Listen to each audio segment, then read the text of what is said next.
We're going to review how to add competitors to Fullpath's digital advertising solution. Please note, Fullpath automatically identifies and suggests competitors in your area and builds advertising campaigns accordingly. However, we understand that some dealers want to modify that list. Here's how to do it. In the top right-hand corner, click on the silhouette. Under Account Settings, navigate to the right product.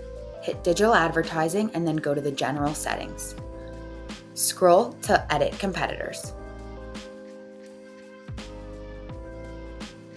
On the left-hand side, select the button that says Add a Dealership.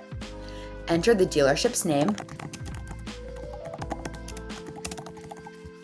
and the dealership URL. Please make sure you follow proper URL protocol.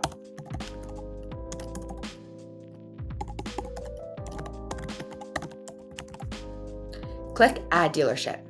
You'll see your competitor show up in the left-hand column. If you are done, hit Save. If you'd like to add more dealerships, just go back to Add a Dealership here. Thank you.